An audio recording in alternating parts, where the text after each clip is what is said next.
Hello বন্ধুরা, আজকে গজা বানানোর নতুন রেসিপি নিয়ে চলে এসেছি।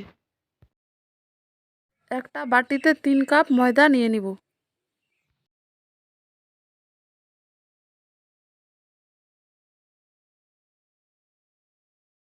হাফ চামচের একটু কম দিয়ে দেব বেকিং সোডা।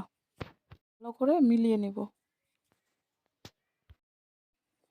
এইখানে বাটিতে 4-5 চামচের মতো ফরচুন তেল নিয়ে নিয়েছি, দিয়ে দিলাম।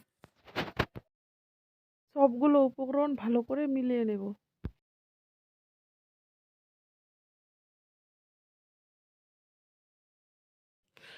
ভালো করে মিলিয়ে নেওয়া হয়ে গেছে। পরিমাণ দিয়ে দিব কালজিরে। আবারও ভালো করে মেখে নেব। সবগুলো উপকরণ দিয়ে এখন মেখে নেওয়া হয়ে গেছে। এখন অল্প অল্প জল দিয়ে ডো বানিয়ে নেব।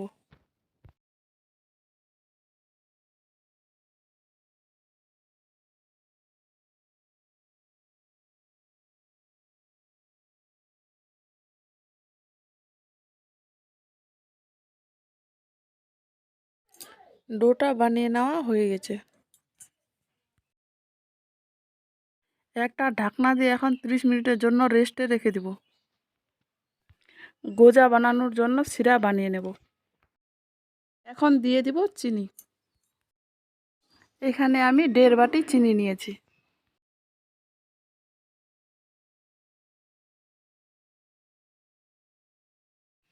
যতটা চিনি দিয়েছি একই মাপে ততটাই জল দিব।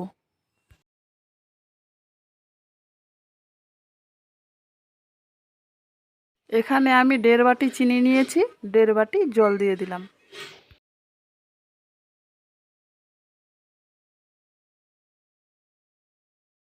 চিনিটা এখন জলের সাথে ভালো করে মিলিয়ে নেব। শিরাটাকে দেখিয়ে দিচ্ছি, শিরাটা কীরকম হলে নামাবেন। শিরাটা দেখছেন কীরকম চিটচিটে হয়েছে।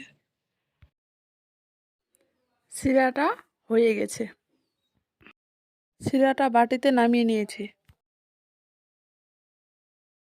রেস্টে রাখা ব্যাটারটাকে এনে আবারও একটু মেখে নেব। ব্যাটারটা মেখে নেওয়া হয়ে গেছে। এখন বেলে নেব।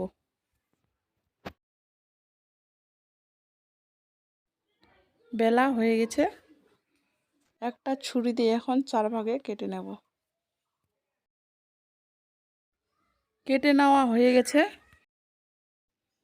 এখন একটার উপরে একটা দিয়ে দিব।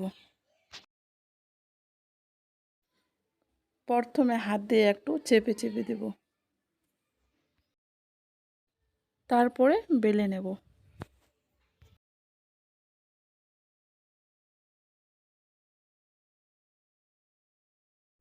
আমার বেলা হয়ে গেছে। সাইডেরগুলো একটু করে কেটে দেব। আবারও বেলে নেব।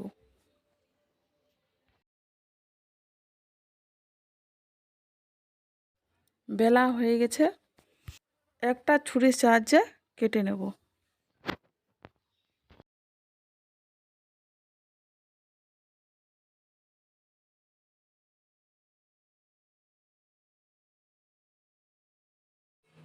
গজাগুলো কাটা হয়ে গেছে। এখন ভেজে নেব।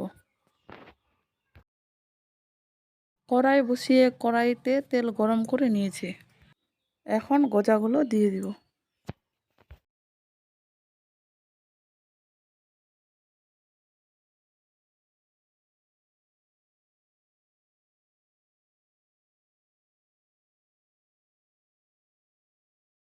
এখন গজাগুলোকে অল্প আঁচে উল্টে পাল্টে ভেজে নেব।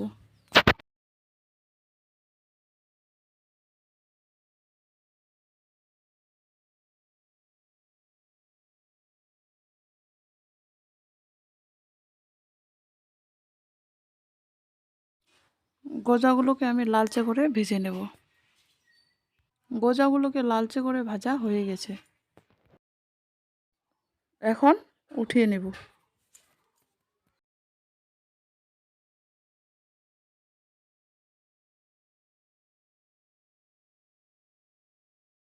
গজাগুলোকে এখন শিরার মধ্যে দিয়ে দিব।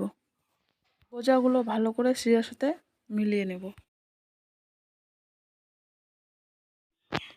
2-3 মিনিট ভালো করে মিলিয়ে নেওয়ার পর এখন একটা প্লেটে উঠিয়ে নেব।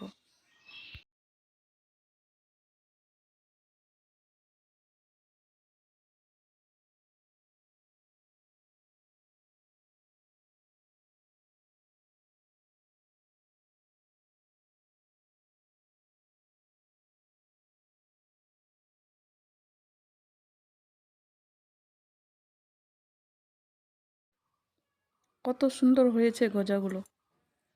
সবগুলো গজা উঠিয়ে নিয়েছি।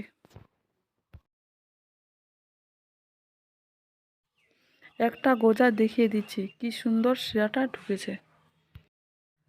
আমার এই নতুন রেসিপি যদি ভালো লাগে লাইক, কমেন্ট, শেয়ার, সাবস্ক্রাইব করে দেবেন। ধন্যবাদ।